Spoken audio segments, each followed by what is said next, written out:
we have to discuss the New York City mayoral race. Eric Adams with his little earring, he dropped out over the weekend. And everybody was in a tizzy. They're like, Eric Adams has dropped out. He's a man of service. He's putting the mission before himself. I do not care about the New York City mayoral race that much. I'm here to tell you, everybody on the internet, everybody in media, they want to talk about this Zohran Mamdani character, and they want to talk about the New York City mayoral race ad nauseum. I don't live in New York City anymore. I'm happy I don't live in New York City anymore, and I tell all of my conservative and independent friends, if you choose to continue living in this dying liberal city that's about to elect a socialist, that's on you. That's on you guys. Move to Florida, Texas, Arizona. Get the hell out of there. Move to Atlanta. What are you doing in New York City? But everybody keeps telling me Eric Adams dropped out and Zohran Mamdani and this and that. I don't care. I don't care. If you choose to live in that hellhole of New York City, that is on you. That is on you at this point. But New Yorkers, so many New Yorkers think they're the center of the universe. They think the world revolves around them. There is a lot of America between Los Angeles and New York City, but that's how they look down on the rest of the country. They fly over Michigan, they fly over Oklahoma, they fly over Arizona, they fly over all these states and look down on them, and they have no idea what life is like in there for working class Americans, the forgotten men and women of this country. I'm here to tell you, New Yorkers, listen. The world does not revolve around you. The world does not revolve around your mayoral race. A majority of Americans, 99% of Americans, they don't live in New York and they don't give a shit about Zohran Mamdani. They don't care. If y'all want to elect a socialist who wants you to stand in line for government-issued loaves of bread, that is on you. You've made your bed, lie in it. And all my friends in New York, they can certainly afford to move. In fact, you'll get more bang for your buck if you move out in New York City. So I'm telling you guys, you might want to get out. But let's talk about Eric Adams leaving the race. We want to play you a clip of him announcing that he's dropping out. Let's look at that first. And yet, despite all we've achieved, I cannot continue my re-election campaign. The constant media speculation about my future and the campaign finance board's decision to withhold millions of dollars have undermined my ability to raise the funds needed for a serious campaign.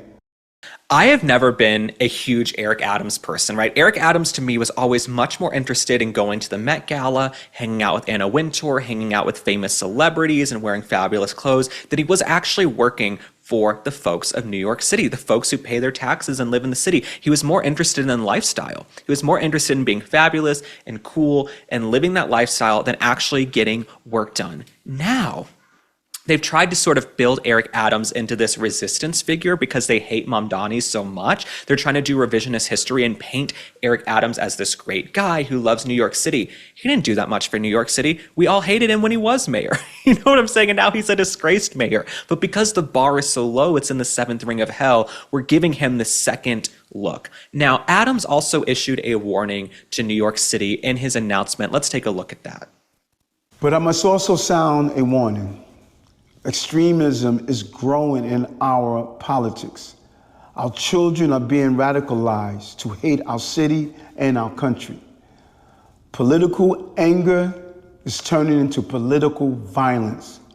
Too often, insidious forces use local government to advance divisive agendas with little regard for how it hurts everyday New Yorkers. Major change is welcome and necessary.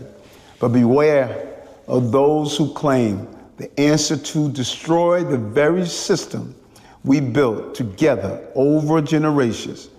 That is not change, that is chaos. I do agree with Eric Adams on this. We might not agree on everything, but we have seen extremism, political violence ramped up and ratcheted up from the left, right? From Eric Mamdani's party, right? From these folks in New York City who call Republicans fascist, dictators, tyrants, threats to democracy. Now you leave New York City, there's a ton of red. I have tons of Republican friends from New York City. They're incredible enclaves of Republicans and conservatives and independents, people who just aren't ridiculous liberals in New York City. But they're few and far between, and it's very hard to find your tribe. So I agree with Eric Adams. I agree with Eric Adams that we see this extremism on the rise, and it's a warning. It's a warning to say if you elect Mamdani, it's going to get worse, right? Mamdani is someone who won't even condemn terrorist groups or terrorist organizations because he has to capitulate to every single facet of his base. And my biggest issue with Mamdani is this. He wants to spend taxpayer dollars on gender-affirming care. He wants to spend $65 million, and you know it's going to be more. If he's saying $65 million, it's going to be more, on transgender, gender-affirming care. No taxpayer in the United States of America should have to pay for transgender anything. Okay, does it make me transphobic? Does it make me sound like a jerk? Maybe to some of you it does, but I don't want my tax dollars paying for someone to go have a transgender operation. Like Kamala Harris, who wanted us to pay for inmates to have transgender procedures, BS. BS. The world is tough enough out here. Okay, if my tax dollars are going to go to anything, I want better roads, I want clean water, I want better food, I want buildings that look good, and I want railroad systems and subways that work in the cities of the United States of America. I don't want my tax dollars going to pay for a man to try and turn into a woman and vice versa. So if that makes me a jerk, that makes me an a-hole, great, leave the comments, I don't care. But the fact that Zohran Mamdani thinks this is some great policy that we're going to spend millions of dollars, people who can barely put food on the table anyway, their tax dollars are going to pay for transgender delusions? No. That is my biggest gripe with Zohran Mamdani, and it's the foundation of every issue I have with him. Every issue I have with Zohran Mamdani, including the government-issued loaves of bread and the government-issued and owned supermarkets, and the fact that he's a radical terrorist sympathizer. That's why I don't like Mamdani, but I will circle it back around to my original point. I don't live in New York City anymore. I left. I saw the writing on the wall. And my warning to everyone in New York City who hates Mamdani, stop bitching, stop whining, stop moaning, and go move. Go do something about it. Go canvass, go knock on doors, try to stop him, try to get someone else elected. Or you can move. But I'm tired of people sitting around New York City going, oh, we're going to have a terrible mayor. Yeah, you are. You really are. And if you don't want to make a change, that's on you. But the one thing I don't like in life is bitching and moaning about something that you can easily change yourself with some initiative. Well, my friends, I'm back telling you about Vandy Crisps. You guys know me, I'm not going to do any other potato chips because I don't want to feel guilty when I'm snacking. I've also converted so many of my friends over to Vandy. We talk about it all the time. They're like, Link, I might not watch every episode of your show, but I have ordered those Vandy Crisps. Let me tell you about them. So Vandy Crisps has just 3 ingredients: heirloom potatoes, sea salt, and 100% grass-fed beef tallow, no seed oils. That tallow is loaded with nutrients for your skin, brain, and hormones, and it makes these chips taste unreal. The tallow means you're satisfied without overeating, which makes it the perfect snack.